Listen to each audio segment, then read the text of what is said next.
When we die, our soul departs from our body.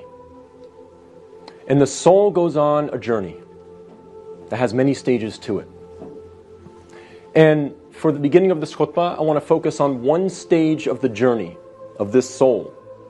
And that is when the soul descends into the grave to be reunited with our bodies.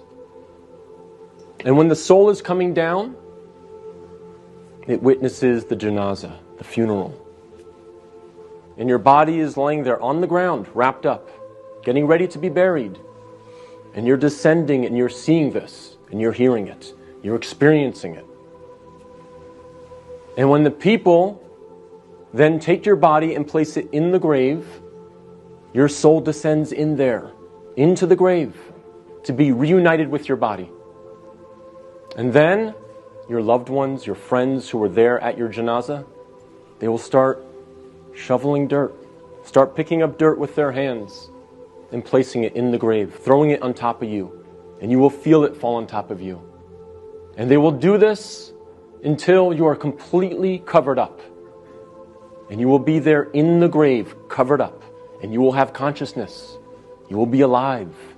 Not physically, obviously, but your soul will experience this. And then after your family makes some du'as, and they say some nice, kind words about you, they'll walk away. They'll leave. And you will hear their footsteps, as the Prophet, peace and blessings be upon him, said, that you will hear their footsteps as they walk away. And you will be there alone, in the grave, by yourself. Darkness, silence. What happens at that point?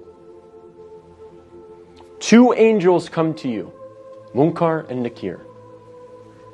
And they ask you three questions. Perhaps the most important questions you will ever be asked, and the three most important questions you will ever answer. And those questions are, what is your deen? Translated as, what is your way of life or your religion? Who is your prophet? And who is your Lord? Not necessarily in that order, but those are the three questions.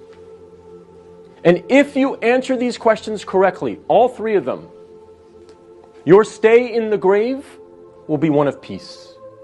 You'll have peace. You'll have pleasure. Until the day of judgment, when the horn is sounded, and you are raised up out of your grave. So during that time, if you answer these questions correctly, you will have peace.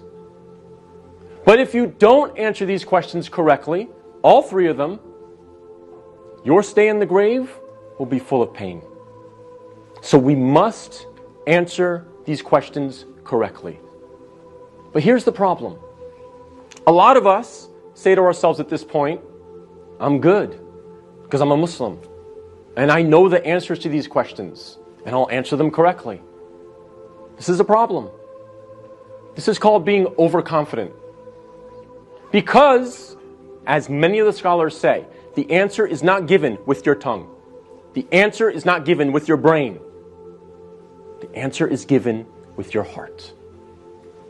What is in your heart will come out at that moment.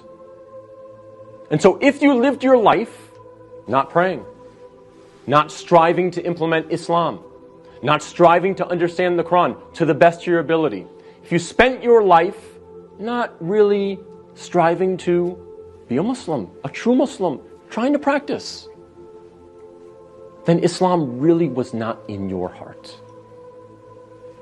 So we have to make sure that we're striving, again, to the best of our ability. I'm not asking for perfection. I'm not asking for scholars. I'm not asking for you to be of the best character like the Prophet, peace be upon him, but we must strive for it. So that on that day, when these angels come to us and they ask us these questions, what is in our heart will naturally come forward. The answers, the correct answers will come forth. And not the answers of, I was striving for something other than the pleasure of Allah. So we have to make sure that Islam is in our hearts, not just on our lips, not just in our mind.